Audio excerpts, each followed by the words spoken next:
إن الحمد لله نحمده ونستعينه ونستغفره ونؤمن به ونتوكل عليه ونعوذ بالله من شرور أنفسنا ومن سيئات أعمالنا من يهده الله فلا مضل له ومن يضلل فلا هادي له وأشهد أن لا إله إلا الله وحده لا شريك له لا ند له ولا ضد له ولا مثل له ولا مثيل له وأشهد أن محمدا عبده ورسوله أما بعد فقد قال الله تعالى في كلامه المجيد أعوذ بالله من الشيطان الرجيم وأن المساجد لله فلا تدعوا مع الله أحدا وقال رسول الله صلى الله عليه وسلم إذا من تطهر في بيته ثم مشى إلى بيت من بيوت الله ليقضي فريضة من فرائض الله كانت خطوتاه إحداهما تخط خطيئة والأخرى ترفع درجة أو كما قال عليه الصلاة والسلام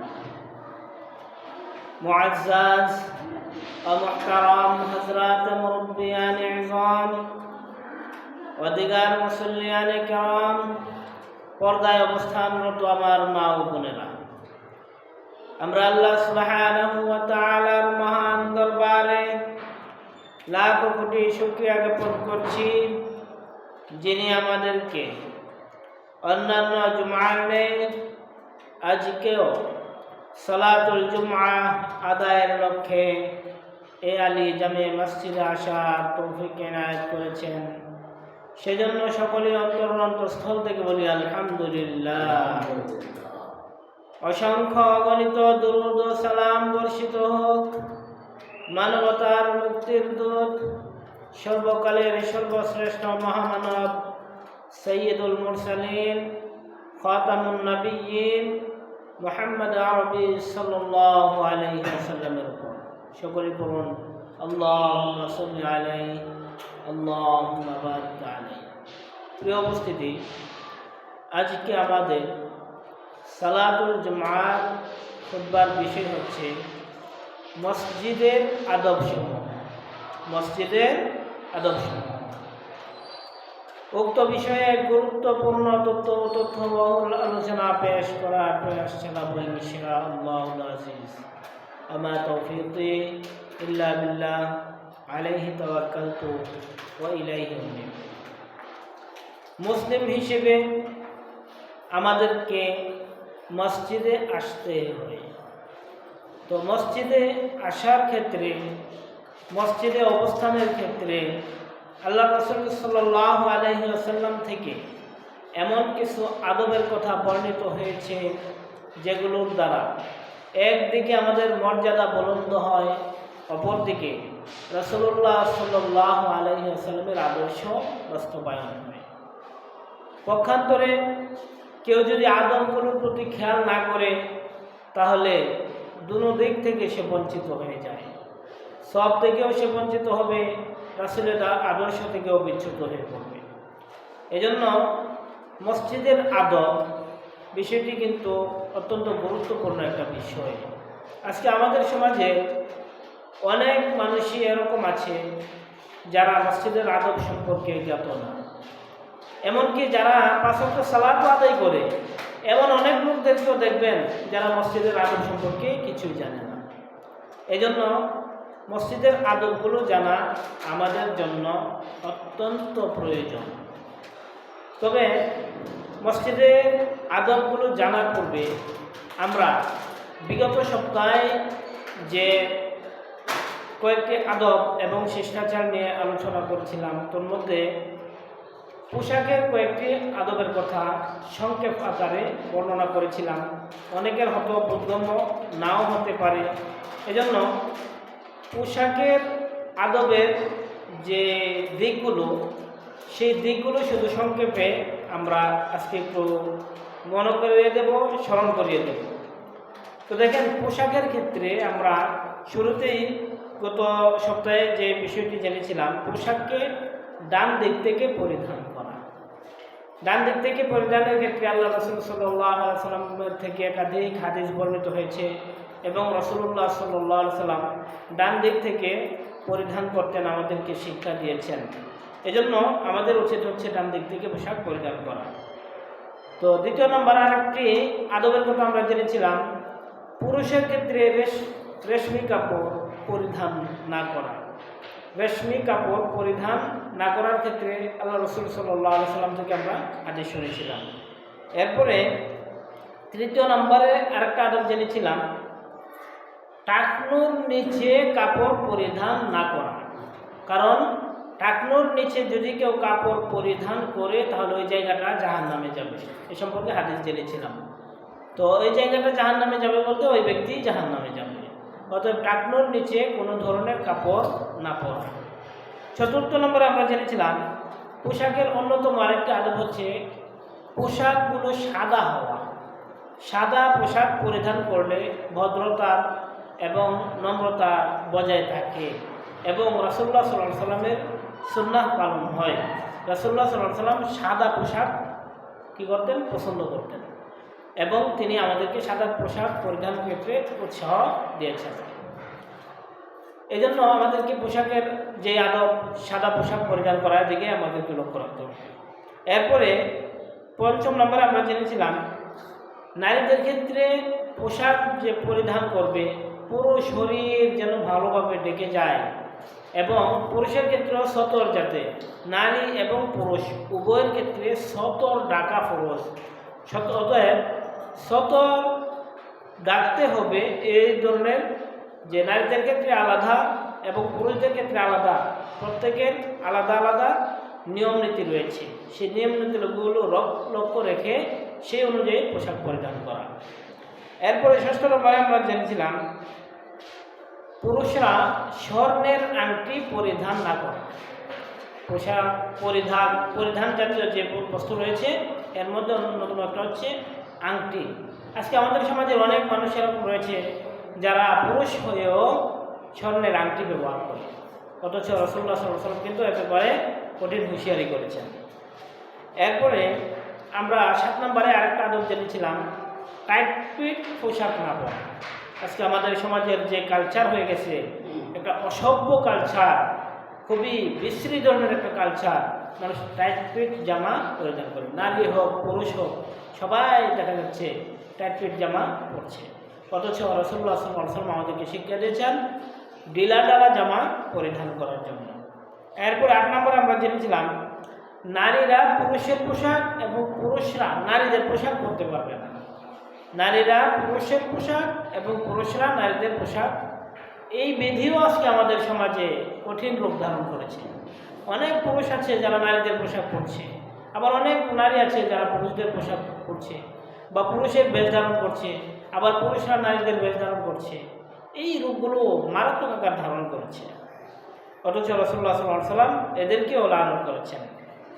এরপর 9 নম্বরে আমরা জেনেছিলাম, জুতা পরিধানের ক্ষেত্রে এক পায়ে জুতা পরিধান না করা, উভয় পায়ে জুতা পরিধান করা। এরপরে 10 নম্বরে জেনেছিলাম, পোশাক যে পরিধান করব বা আমাদের যে পরিধানের বস্তু রয়েছে সেগুলো নিয়ে অহংকার না করা। আমার পোশাকটা এত দামি, আমি এত টাকা দিয়ে পোশাক ক্রয় করে বা জুতা ক্রয় করে পরিধান করেছি মানুষকে দেখানোর জন্য, মানুষে বলবে সে অনেক বড় লোক। তো এ ধরনের অহংকার বশত এবং এ ধরনের যে একটা খ্যাতি অর্জনের জন্য পোশাক পরিধান না করা। এরপর 11 নম্বরে আমরা জেনেছিলাম, বিজাতীয় পোশাক পরিধান না করা। কাফের মুশরিকদের যে সমস্ত পোশাক চিহ্নিত, যারা তাদের শিয়ার বানিয়ে নিয়েছে, তো এই সমস্ত শিয়ার বা তাদের যে কালচারাল সেই কালচারগুলো আমরা গ্রহণ না করা মুসলিমদের জন্য এটা অন্যতম একটা আদব। এরপরে 12 নম্বর আমরা জেনেছিলাম যে সমস্ত পোশাকে প্রাণীর ছবি থাকে, যে সমস্ত পোশাকে প্রাণীর ছবি থাকে ওই সমস্ত পোশাক পরিধান না করা। কারণ রাসূলুল্লাহ সাল্লাল্লাহু আলাইহি ওয়াসাল্লাম এক্ষেত্রেও কঠিন হুঁশিয়ারি করেছেন।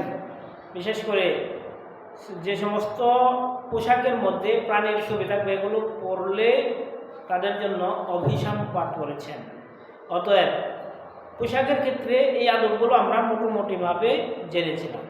তো আজকে আমাদের মসজিদের আদব, মসজিদে ঢুকতে গেলে যে সমস্ত আদব আমাদেরকে লক্ষ্য রাখতে হবে সেগুলো একটু মনোযোগ সহকারে শোনার চেষ্টা করব। তো মসজিদে ঢোকার মূলত অনেকগুলো আদব রয়েছে, তো সবগুলো আজকে বর্ণনা করা সম্ভব না, তবে মৌলিকভাবে আমরা গুরুত্বপূর্ণ কয়েকটা আদবের কথা জানার চেষ্টা করবো ইনশাআল্লাহ। প্রিয় উপস্থিতি, মসজিদ আল্লাহর ঘর। মসজিদ কার ঘর? আল্লাহর ঘর। তো আল্লাহর ঘর যেহেতু এই ঘরের মর্যাদা অত্যন্ত বেশি, এই ঘরের সম্মান অনেক বেশি, তো যেহেতু আল্লাহর ঘর সে অনুযায়ী আমাদেরকে এই ঘরের মর্যাদা রক্ষা করতে হবে। তো আমরা যখন মসজিদে প্রবেশ করব, মসজিদে ঢুকবো, ঢোকার ক্ষেত্রে এমন কিছু আদব রয়েছে যে আদবগুলো আমাদেরকে লক্ষ্য রাখতে হবে, যে আদবগুলো পালনের দ্বারা আমরা একদিকে সওয়াব অর্জন করব, অপরদিকে আল্লাহর নৈকট্য অর্জন করব। আর যদি এই আদবগুলো লক্ষ্য না রাখি তাহলে সব থেকেও বঞ্চিত হব, আল্লাহর নৈকট্যবাদী বা নৈকট্যশীল হওয়া থেকেও বঞ্চিত হয়ে যাব। এই জন্য আসুন মসজিদের কী কী আদব রয়েছে সেগুলো জানার চেষ্টা করি। তো সম্মানিত উপস্থিতি, মসজিদে যখন আমরা আসব, মসজিদে আসার ক্ষেত্রে আল্লাহ রাসূল সাল্লাল্লাহু আলাইহি ওয়াসাল্লাম একটা দোয়া পড়তেন সব সময়। যখন বাসা থেকে বের হতেন, বের হওয়ার পরেই মসজিদে আসার পথে তিনি এই দোয়াটি পড়তেন। তো আমাদেরকেও এই দোয়াটি পড়ার চেষ্টা করতে হবে, এই দোয়াটি শিখতে হবে। তো দেখেন রাসূলুল্লাহ সাল্লাল্লাহু আলাইহি ওয়াসাল্লাম আব্দুল্লাহ ইবনে আব্বাস রাদিয়াল্লাহু তাআলা আনহু থেকে হাদিসটি বর্ণিত হয়েছে। তিনি বলেন যে ফাখারাজা ইলা সালাতি ওয়া হুয়া ইয়াকুল, আল্লাহ রাসূল সাল্লাল্লাহু আলাইহি ওয়াসাল্লাম যখন কি করতেন, ঘর থেকে বের হতেন, বের হওয়ার সময় তিনি বলতেন আল্লাহুম্মা জাআল ফি কলবি নূরা, হে আল্লাহ আমার অন্তরে নূর ঢেলে দেন। সুবহানাল্লাহ বলেন, আমার অন্তরে নূর ঢেলে দেন। ওয়া ফি লিসানি নূরা, এবং আমার জবানে নূর ঢেলে দেন। ওয়া জাআল ফি সামঈ নূরা, এবং আমার কর্ণে শ্রবণ শক্তিতে নূর দিয়ে দেন। ওয়া জাআল ফি বাসারি নূরা, এবং আমার দৃষ্টি শক্তিতে চোখের মধ্যেও আপনি নূর ঢেলে দেন। ওয়া জাআল মিন খালফি নূরা, হে আল্লাহ আমার পিছনের দিক থেকেও নূর দিয়ে দেন। ওয়া মিন আমামি নূরা, আমার সামনের দিকগুলিকেও নূরে নূরান্বিত করে দেন।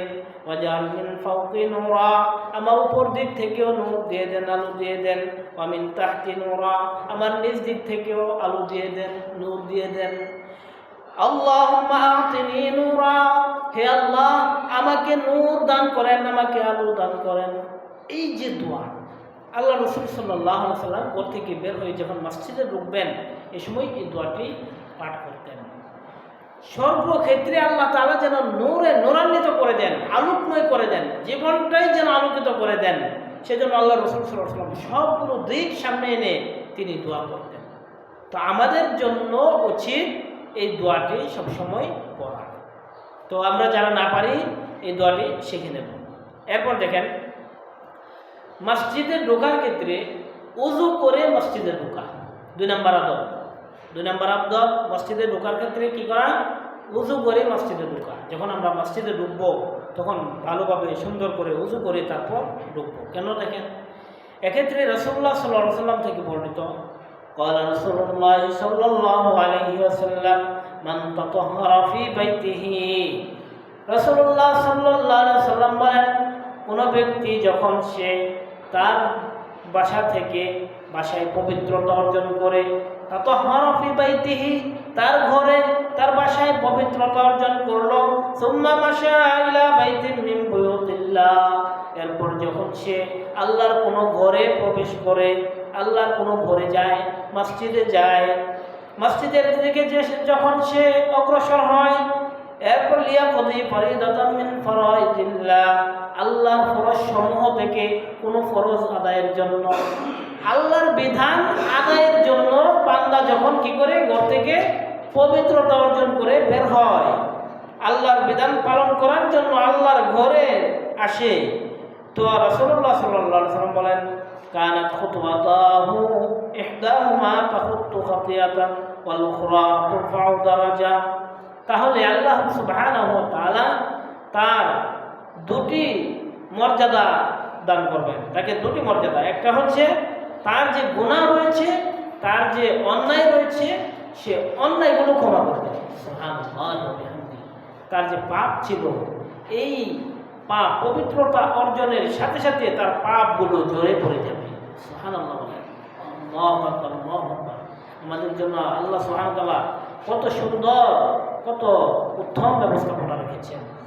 মানুষ হিসেবে আমাদের পাপ হয়ে থাকে, মানুষ হিসেবে আমরা পাপ করেই থাকি। তো পাপ যেহেতু হয়েই যায়, ইচ্ছায় অনিচ্ছায় ভুলে বা যে কোনোভাবে যখন পাপ হয়েই যায়, অতএব পাপ ক্ষমা করার জন্য আল্লাহ সুবহানাহু ওয়া তাআলা আমাদের জন্য কত সুন্দর সিস্টেম রেখেছেন। বান্দা যখন পবিত্রতা অর্জন করে ওযু করে মসজিদের দিকে আসতে থাকে, আল্লাহ সুবহানাহু ওয়া তাআলা বান্দার পাপগুলো মোচন করে দেন, সুবহানাল্লাহ। এরপরে তিনি বলেন ওয়াল উখরা তুরফাউ দারাজা, তার জন্য আরেকটা উপকারী দিক হচ্ছে আল্লাহ তাআলা এই পবিত্রতার মাধ্যমে তার মর্যাদা বাড়িয়ে দেন, সুবহানাল্লাহ। ওই বান্দাকে আল্লাহ তাআলা সম্মানিত করে দেন, ওই বান্দার মর্যাদা অনেক অনেক উপরে তুলে দেন। এই জন্য আমরা যখনই মসজিদে ঢুকবো সুন্দরভাবে ওযু করে পরিষ্কার পরিচ্ছন্ন হয়ে তারপর মসজিদে ঢুকবো। নাম্বার 3, মসজিদে ঢোকার ক্ষেত্রে ধীরগতিতে ঢোকা, তাড়াহুড়া না করা।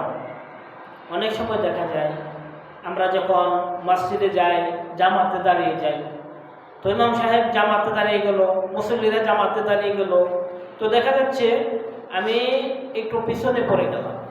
তো পিছনে পড়ে যাওয়ার কারণে দেখা যাচ্ছে ওইদিকে জামাতের রাকাত ছুটে যাওয়ার সম্ভাবনা আছে। এজন্য অনেকে করে কি দৌড়াদৌড়ি করে মসজিদে ঢুকে, আচ্ছা এরকম দৌড় মেরে তারপর গিয়ে জামাত করার চেষ্টা করে। ধরেন ইমাম সাহেব রুকুতে চলে গেল, তো ওই ব্যক্তি পিছন থেকে দৌড়ে গিয়ে তারপর রুকুতে অংশগ্রহণ করবে। তো এটা হচ্ছে তাড়াহুড়া করা। তো রাসূলুল্লাহ সাল্লাল্লাহু আলাইহি ওয়াসাল্লাম কিন্তু এটা আমাদেরকে শিক্ষা দেন। মসজিদে ঢোকার ক্ষেত্রে ধীরগতিতে ঢোকা। আল্লাহ রাসূল সাল্লাল্লাহু আলাইহি ওয়াসাল্লাম বলেন ইযা সামি'তুমুল ইকামা ফামশু ইলাস সালাহ, যখন তোমরা আযান বা ইকামত শুনবে, ইকামত শোনার সাথে সাথে আযান শোনার সাথে সাথে তোমরা মসজিদের দিকে চলো। ওয়া আলাইকুমুস সাকিনা, তো মসজিদে যাওয়ার ক্ষেত্রে তোমাদেরকে যে কাজটি করতে হবে সেটি হচ্ছে ধীরতা অবলম্বন করা, ধীর গতিতে, খুব তাড়াহুড়া না করা, দৌড়ে না যাওয়া, দৌড়ে না গিয়ে সুন্দরভাবে ধীর গতিতে যাওয়া। এরপরে রাসূলুল্লাহ সাল্লাল্লাহু আলাইহি ওয়াসাল্লাম বলেন ওয়াসাকিনা ওয়াল ওয়াকার, এবং গাম্ভীর্যতার সাথে ওয়ালা তাসরিউ, কিন্তু তোমরা দৌড়াদৌড়ি করবে না, তোমরা দৌড়ে মসজিদে ঢুকবে না। ফামা আদরাকুতুম ফাসাল্লু ওয়া মা ফাতাকুম ফাতিমু। এখন কোনো ক্ষেত্রে দেখা যাচ্ছে আমি গিয়ে জামাতের প্রথম রাকাত পেলাম না, ইমাম সাহেব রুকুতে চলে গেল, তো এক্ষেত্রে দৌড়ে গিয়ে ধরার প্রয়োজন নেই। আল্লাহ রাসূল সাল্লাল্লাহু আলাইহি ওয়াসাল্লাম বলেন যতটুকু পাও ততটুকু গিয়ে ধরো, আর বাকিটা অর্থাৎ যেটুকু বাকি থাকবে সেটা পূর্ণ করে দেবে। তাহলে মসজিদে ঢোকার ক্ষেত্রে অন্যতম একটা আদব হচ্ছে মসজিদে ধীর গতিতে ঢোকা, তাড়াহুড়া না করা, দৌড়ে না আসা, দৌড়ে না ঢুকে আস্তে আস্তে সুন্দরভাবে গাম্ভীর্যতার সাথে ভদ্রতার সাথে মসজিদে প্রবেশ করা। রাসূলুল্লাহ সাল্লাল্লাহু আলাইহি ওয়াসাল্লাম এই আদব আমাদেরকে শিক্ষা দিয়েছেন। নাম্বার 4, মসজিদে প্রবেশ করা এবং মসজিদ থেকে বের হওয়ার দোয়া রয়েছে। রাসূলুল্লাহ সাল্লাল্লাহু আলাইহি ওয়াসাল্লাম আমাদেরকে দোয়া শিখিয়েছেন। মসজিদে ঢোকার ক্ষেত্রে কি দোয়া পড়তে হবে, মসজিদ থেকে বের হওয়ার সময় কি দোয়া পড়তে হবে, সেই দোয়া আমাদেরকে শিক্ষা দিয়েছেন। রাসূলুল্লাহ সাল্লাল্লাহু আলাইহি ওয়াসাল্লাম বলেন, ইযা দাখালা আহাদুকুমুল মাসজিদ ফালইয়াকুল, যখন তোমাদের কেউ মসজিদে প্রবেশ করে, যখন কেউ মসজিদে ঢুকবে, তখন সে যেন বলে, আল্লাহুম্মা ইফতাহ লি আবওয়াবা রাহমাতিক, হে আল্লাহ, আপনার রহমতের দুয়ার আমাদের জন্য উন্মুক্ত করে দিন, আপনার রহমতের দরজা আমাদের জন্য খুলে দিন। সুবহানাল্লাহ। এই দোয়া পড়ার জন্য রাসূলুল্লাহ সাল্লাল্লাহু আলাইহি ওয়াসাল্লাম বলেছেন, মসজিদে প্রবেশ করার সময় আল্লাহুম্মা ইফতাহ লি আবওয়াবা রাহমাতিক, এই দোয়াটি পড়ার জন্য। এই দোয়াটি আমরা পড়ব মসজিদে ঢোকার সময়, ডান পা দিয়ে ঢুকে তারপর এই দোয়া পড়ব। এরপরে তিনি বলেন, ওয়াইদা খারাজা ফালইয়াকুল আল্লাহুম্মা ইন্নী আসআলুকা মিন ফাদলিক, আর যখন তোমরা মসজিদ থেকে বের হবে, মসজিদ থেকে বের হওয়ার সময় তোমরা বলবে, আল্লাহুম্মা ইন্নী আসআলুকা মিন ফাদলিক, হে আল্লাহ, আমরা বা আমি আপনার দয়া এবং অনুগ্রহ কামনা করছি, আপনার দয়া চাই, আপনার অনুগ্রহ চাই। কারণ মসজিদে থাকলে আল্লাহর রহমত থাকে, দয়া থাকে। এখন যখন মসজিদ থেকে বের হয়ে যাচ্ছি, হয়তো দয়া থেকে বঞ্চিত হয়ে যেতে পারি, এই জন্য আল্লাহর কাছে দয়া চাওয়া, হে আল্লাহ, আমি যেখানেই থাকি, এখন মসজিদ থেকে বের হয়ে পড়েছি, মসজিদ থেকে বের হওয়ার ফলে আমাকে দয়া থেকে বঞ্চিত করো না, মসজিদ থেকে বের হওয়ার পরেও আমার উপর দয়া রহমত আমার উপর অবতীর্ণ করো। তো এভাবে দোয়া করা রাসূলুল্লাহ সাল্লাল্লাহু আলাইহি ওয়াসাল্লাম এই মসজিদে প্রবেশের সময় এবং মসজিদ থেকে বের হওয়ার সময় এই দোয়াগুলো পড়তেন, আমরাও পড়তাম। সম্মানিত উপস্থিতি, মসজিদে অন্যতম আরেকটি আদব হচ্ছে, যখন আমরা মসজিদে ঢুকব, মসজিদে ঢোকার পরে 2 রাকাত সালাতুত তাহিয়া, তাহিয়াতুল মসজিদ নামাজ আদায় করা। যখনই মসজিদে ঢুকব, ধরেন ইমাম সাহেব খুতবা দিচ্ছেন, যেমন ধরেন এখন আমি খুতবা দিচ্ছি, তো এই খুতবা অবস্থায় অনেকে ঢুকলো, একজন ব্যক্তি ঢুকলো, তো সে কি করবে? এখন তার উচিত কি? সে কি বসে পড়বে? না, তার বসে পড়া উচিত নয়। এই অবস্থায়ও যখন ঢুকলো, সে আগে 2 রাকাত সালাত আদায় করবে, 2 রাকাত সালাত আদায় করে তারপর বসবে। দেখেন, এক্ষেত্রে আল্লাহ রাসূল সাল্লাল্লাহু আলাইহি ওয়াসাল্লাম থেকে একাধিক হাদিস বর্ণিত হয়েছে। রাসূলুল্লাহ সাল্লাল্লাহু আলাইহি ওয়াসাল্লাম বলেন, ইযা দাখালা আহাদুকুমুল মাসজিদা, যখন তোমাদের কেউ মসজিদে প্রবেশ করে, যখন তোমাদের কেউ মসজিদে ঢুকে, ফালা ইয়াজলিস হাত্তা ইউসাল্লি রাকাতাইনি, ততক্ষণ পর্যন্ত সে যেন না বসে যতক্ষণ না সে 2 রাকাত সালাত আদায় করে। অন্ততপক্ষে 2 রাকাত সালাত আদায় করে তারপর বসবে, এর আগে বসার সুযোগ নেই, এর আগে বসতে হবে না, বসা যাবে না। রাসূলুল্লাহ সাল্লাল্লাহু আলাইহি ওয়াসাল্লাম নিষেধ করেছেন। মসজিদে প্রবেশ করে আগে 2 রাকাত সালাত আদায় করতে হবে, যে কোনো অবস্থাতেই হোক, আগে সালাত আদায় করতে হবে। দেখেন, জুমার খুতবা এত গুরুত্বপূর্ণ, এত গুরুত্বপূর্ণ।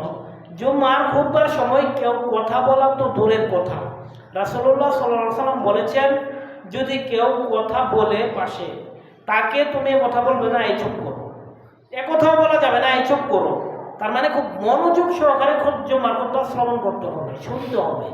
তো এই জুমার খুতবা চলাকালীনও রাসূলুল্লাহ সাল্লাল্লাহু আলাইহি ওয়াসাল্লাম একজন সাহাবীকে দেখলেন প্রবেশ করেছে এবং বসে গেছে।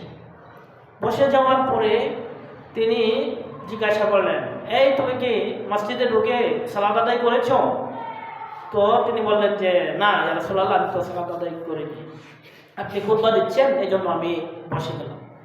তো রাসূলুল্লাহ সাল্লাল্লাহু আলাইহি ওয়াসাল্লাম বললেন, কুম ফাসাল্লি, তুমি দাঁড়াও, আগে 2 রাকাত সালাত আদায় করো, আগে 2 রাকাত সালাত আদায় করে তারপর বসো। এটা মসজিদের হক। যখনই মসজিদে আমরা প্রবেশ করব, তখনই আগে 2 রাকাত সালাত আদায় করব। এটা হচ্ছে তাহিয়াতুল মসজিদ। বিষয়টা বুঝে আসছেন আপনাদের? অনেকে আমাদের এমন করে ফেলি, মসজিদে ঢুকে সাথে সাথে বসে যায়, সাথে সাথে বসে যাওয়া উচিত নয়। রাসূলুল্লাহ সাল্লাল্লাহু আলাইহি ওয়াসাল্লামের আমাদের সমাজের, আমাদের দেশের, বিশেষ করে বাংলাদেশের অধিকাংশ মসজিদগুলোতে দেখবেন রাসূল সাল্লাল্লাহু আলাইহি ওয়াসাল্লামের এই নীতির বিরুদ্ধাচরণ করে। অধিকাংশ মসজিদগুলোতেই দেখবেন অনেক সময় খুতবার সময় লাল বাতি জ্বালানো থাকে, লাল বাতি জ্বালিয়ে তারপর করে কি বলে যে মসজিদে প্রবেশ করে আর সালাত পড়া যাবে না। অথচ রাসূলুল্লাহ সাল্লাল্লাহু আলাইহি ওয়াসাল্লাম আমাদেরকে শিক্ষা দিলেন, যখনই মসজিদে প্রবেশ করবো আগে 2 রাকাত সালাত আদায় করতে হবে, খুতবা চলাকালেও পড়তে হবে। তো রাসূল সাল্লাল্লাহু আলাইহি ওয়াসাল্লাম থেকে এরা বেশি বুঝে ফেললো। এরা করলো কি, নিয়ম তৈরি করে ফেললো নিজেদের মতো করে, লাল বাতি জ্বালিয়ে নিষেধ করে দিল, খুতবা অবস্থায় সালাত পড়বেন না, খুতবা অবস্থায় নামাজ পড়া নিষিদ্ধ। এটা রাসূল সাল্লাল্লাহু আলাইহি ওয়াসাল্লামের বিরুদ্ধাচরণ করা। রাসূলুল্লাহ সাল্লাল্লাহু আলাইহি ওয়াসাল্লাম স্পষ্ট বলেছেন আগে 2 রাকাত সালাত আদায় করবে, এটা হচ্ছে আদব মসজিদের হক। অতএব যখনই আমরা মসজিদে প্রবেশ করব আগে 2 রাকাত সালাত আদায় করে নেব। সম্মানিত উপস্থিতি, এরপর দেখেন মসজিদের আরেকটি অন্যতম আদব হচ্ছে মসজিদের মধ্যে ক্রয় বিক্রয় এবং হারানো বস্তু এগুলো না খোঁজা। ক্রয় বিক্রয় করা নিষিদ্ধ মসজিদে। রাসূলুল্লাহ সাল্লাল্লাহু আলাইহি ওয়াসাল্লাম ক্রয় বিক্রয় করা থেকে নিষেধ করেছেন এবং হারানো বস্তু খোঁজা থেকে নিষেধ করেছেন মসজিদে। কিন্তু আমাদের সমাজে দেখবেন ভিন্ন চিত্র। মসজিদে বসেও বিভিন্ন ধরনের লেনদেন করে, বিভিন্ন ধরনের বেচা কেনা করে। এমনকি অনেক মসজিদে দেখবেন বিভিন্ন জিনিস নিয়ে আসে, এগুলোকে দাম দরে ওঠায়, মসজিদের ভিতরে দাম দর নিলামে ওঠায়, বিক্রি করে। তো এই যে মসজিদের ভিতরে বেচা কেনা করলো, এটাকে কোরআন সুন্নাহ সম্মত হলো কিনা? রাসূলুল্লাহ সাল্লাল্লাহু আলাইহি ওয়াসাল্লাম কি বলেছেন দেখেন। রাসূলুল্লাহ সাল্লাল্লাহু আলাইহি ওয়াসাল্লাম বলেন, ইযা রাআইতুম মান ইয়াবিউ আও ইয়াবতাউ ফিল মাসজিদ ফাকুলু লা আরবাহাল্লাহু তিজারাত। তোমাদের কেউ যদি মসজিদে প্রবেশ করে যদি কি করে বেচা কেনা করে, ক্রয় বিক্রয় করে, তাহলে তোমরা ওই ব্যক্তিকে বলবে লা আরবাহাল্লাহু ফি তিজারাত, আল্লাহ যেন তোমার ব্যবসায় বরকত না দেন, তোমার ব্যবসা যেন ধ্বংস হয়ে যায়, তোমার ব্যবসা যেন আল্লাহ কোনো ক্রমেই বরকত না দেয়। দেখেন রাসূলুল্লাহ সাল্লাল্লাহু আলাইহি ওয়াসাল্লাম কি দোয়া শিক্ষা দিয়েছেন। মসজিদ হচ্ছে আল্লাহর ঘর, মসজিদ ইবাদত বন্দেগীর ঘর। এখানে বেচা কেনার জন্য মসজিদ তৈরি করা হয়নি। কিন্তু মসজিদে কেন বেচা কেনা হবে? আমাদের সমাজের অনেক মসজিদগুলোতে দেখবেন এই বেচা কেনা চলে। এরপরে ধরেন হারানো বস্তু খোঁজা। রাসূলুল্লাহ সাল্লাল্লাহু আলাইহি ওয়াসাল্লাম বলেছেন যে কোনো ব্যক্তি ওয়াইদা রাআইতুম মান ইয়ামশাদু ফি দাল্লাতিন ফাকুলু লা রাদ্দাল্লাহু আলাইহি, কোনো ব্যক্তিকে যদি তোমরা দেখো তার হারানো বস্তু খুঁজছে, তখন তাকে বলো আল্লাহ যেন তোমার জিনিসটা আর ফিরিয়ে না দেন, আল্লাহ যেন তোমার হারানো জিনিস আর কখনোই ফিরিয়ে না দেন। রাসূলুল্লাহ সাল্লাল্লাহু আলাইহি ওয়াসাল্লাম শিক্ষা দিয়েছেন মসজিদে হারানো বস্তু খোঁজা যাবে না। আজকে একটা জুতা যদি হারিয়ে যায় তাহলেও দেখবেন অনেক মসজিদে ঘোষণা দিয়ে দেয়, অমুকের জুতা হারানো গিয়েছে, অমুকের অমুক বস্তু হারানো গিয়েছে, ছাগল হারানো গিয়েছে, হাঁস হারানো গিয়েছে, আপনারা পেলে দিয়ে দেন, এ ধরনের ঘোষণা দেয়। মসজিদে এ ধরনের ঘোষণার জন্য নয়। রাসূলুল্লাহ সাল্লাল্লাহু আলাইহি ওয়াসাল্লাম নিষেধ করেছেন হারানো বস্তু যদি ঘোষণা দেওয়া হয় তাহলে এটা যেন না পাই, এই জন্য দোয়া করার জন্য। অতএব আমাদেরকে হারানো বস্তু যদি আমরা পেতে চাই মসজিদের বাহিরে গিয়ে খুঁজবো, মসজিদের ভিতরে নয়। মসজিদে এলান দেওয়া যাবে না, ইমাম সাহেবকে বলা যাবে না হুজুর এলান করে দেন, জানিয়ে দেন সকলকে, এ ধরনের বলা যাবে না। সম্মানিত উপস্থিতি, তো মসজিদের অন্যতম আরেকটা আদব হচ্ছে হারানো বস্তু না খোঁজা এবং ক্রয় বিক্রয় না করা মসজিদের ভিতরে। এরপরে মসজিদের আরেকটি অন্যতম আদব হচ্ছে যখন আমরা মসজিদে প্রবেশ করব, প্রবেশ করার ক্ষেত্রে আমাদের পোশাকগুলোকে সাজসজ্জা করে পরিষ্কার পরিচ্ছন্ন করে উত্তম পোশাক নিয়ে, যেই পোশাকটা পরিষ্কার পরিচ্ছন্ন এই পোশাক নিয়ে আসা, ময়লাযুক্ত পোশাক না নিয়ে আসা। দেখেন এক্ষেত্রে স্বয়ং আল্লাহ সুবহানাহু ওয়া তাআলা আমাদেরকে শিক্ষা দিয়েছেন, ইয়া বানি আদম খুযু যিনাতাকুম ইনদা কুল্লি মসজিদ।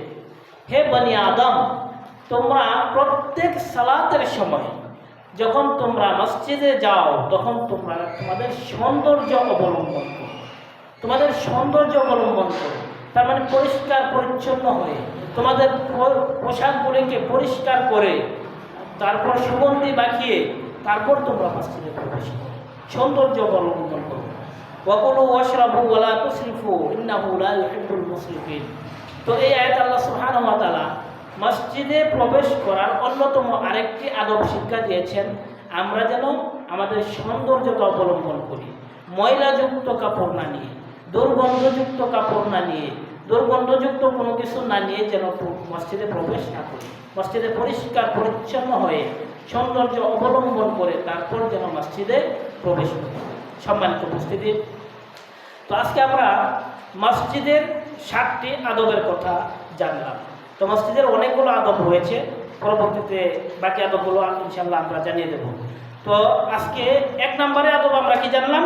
মসজিদে প্রবেশের অন্যতম একটা দোয়া, অর্থাৎ মসজিদে যখন গমন করতেন রাসূলুল্লাহ সাল্লাল্লাহু আলাইহি ওয়াসাল্লাম, যখন মসজিদের উদ্দেশ্যে বের হতেন, বাসা থেকে বের হতেন, তখনই তিনি দোয়াটা পড়তেন, আল্লাহুম্মা ইজআল ফি কলবি নূরা ওয়াজআল ফি লিসানি নূরা ওয়াজআল ফি সাম'i নূরা ওয়াজআল ফি বাসারি নূরা ওয়াজআল মিন খালফি নূরা ওয়া মিন আমামি নূরা ওয়াজআল মিন ফাওকি নূরা ওয়া মিন তাহতি নূরা আল্লাহুম্মা আতিনি নূরা। তো এই দোয়াটি রাসূলুল্লাহ সাল্লাল্লাহু আলাইহি ওয়াসাল্লাম বাসা থেকে বের হওয়ার পরেই পড়তেন। বাসা থেকে বের হয়ে যখন মসজিদে আসবেন তখন এই দোয়াটি পড়তেন। তো আমাদের জন্য উচিত বাসা থেকে বের হওয়ার পরেই এই দোয়াটি পড়া। এরপর 2 নম্বর আদব আমরা কি জানলাম? মসজিদে প্রবেশের সময় ওযু করে পবিত্র হয়ে তারপর মসজিদে প্রবেশ করা। এক্ষেত্রে রাসূলুল্লাহ সাল্লাল্লাহু আলাইহি ওয়াসাল্লাম কি বলেছেন? 2টি উপকার হয়। এক হচ্ছে তার যে গুনাহ রয়েছে সেই গুনাহগুলো মাফ হয়ে যায়, দ্বিতীয়ত আল্লাহ নৈকট্য অর্জন হয়। এরপরে 3 নম্বরে আমরা জেনেছি মসজিদে যখন প্রবেশ করব তখন আমরা ধীর গতিতে, তাড়াহুড়া না করে, দৌড়ে না ঢুকে ধীর গতিতে প্রবেশ করব। 4 নম্বরে আমরা জেনেছি মসজিদে বের হওয়ার সময়, মসজিদে প্রবেশ করার সময় আল্লাহুম্মা আফতাহলি আবওয়াবা রাহমাতিক, এবং মসজিদ থেকে বের হওয়ার সময় আল্লাহুম্মা ইন্নী আসআলুকা মিন ফাদলিক, এই দোয়া পড়া। এরপরে 5 নম্বরে আমরা জেনেছি মসজিদে যখন প্রবেশ করব, মসজিদে প্রবেশ করার পরেই 2 রাকাত সালাত অর্থাৎ তাহিয়াতুল মসজিদ আদায় করা। রাসূলুল্লাহ সাল্লাল্লাহু আলাইহি ওয়াসাল্লাম এ ব্যাপারে যথেষ্ট গুরুত্ব দিয়েছেন। অতএব যখনই আমরা মসজিদে প্রবেশ করব তাহিয়াতুল মসজিদ 2 রাকাত সালাত আদায় করব। এরপরে 6 নম্বরে আমরা জেনেছি মসজিদে ক্রয় বিক্রয় এবং হারানো বস্তু না খোঁজা, ক্রয় বিক্রয় না করা এবং হারানো বস্তু না খোঁজা। তো মসজিদে ঢুকে কোনো ধরনের লেনদেন যেন আমরা না করি, মসজিদে ঢুকে কোনো কিছু যেন তালাশ না করি, যদি কোনো কিছু হারিয়ে যায় মসজিদে যেন আমরা তালাশ না করি। এরপরে 7 নম্বরে আমরা জেনেছি মসজিদে ঢোকার ক্ষেত্রে পরিষ্কার পরিচ্ছন্ন হয়ে পোশাকগুলিকে পরিষ্কার করে তারপর মসজিদে প্রবেশ করা। ময়লাযুক্ত দুর্গন্ধযুক্ত পোশাক পরিধান না করা, কোনো কিছু না পরে তারপর মসজিদে প্রবেশ করা, অর্থাৎ সৌন্দর্যতা অবলম্বন করে মসজিদে প্রবেশ করা। তো আজকে আমরা এই 7টি আদবের কথা জানলাম মসজিদে প্রবেশ করা। তো আল্লাহ সুবহানাহু ওয়া তাআলা এই সবগুলো আদবকে জেনে বুঝে সঠিকভাবে আমল করার তৌফিক দান করুন।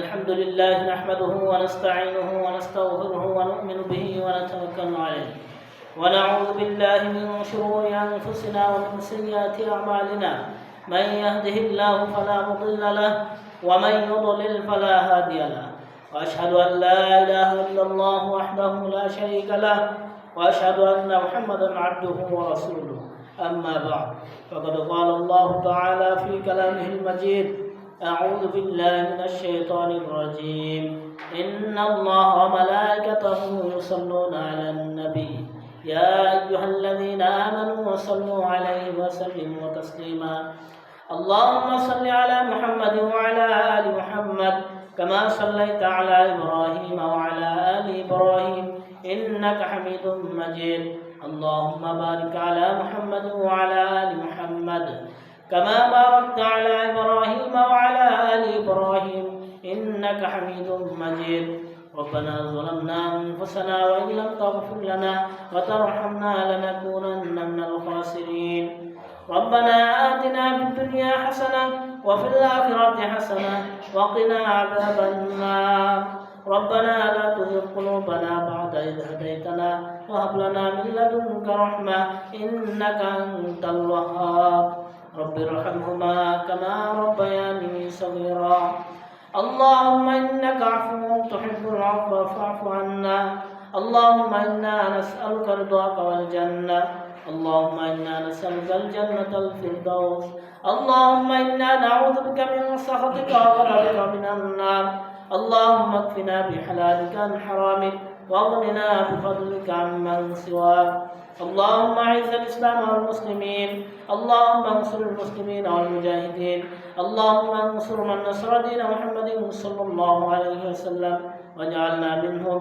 اللهم اخذل من خذل دين محمد صلى الله عليه وسلم ولا تجعلنا منهم.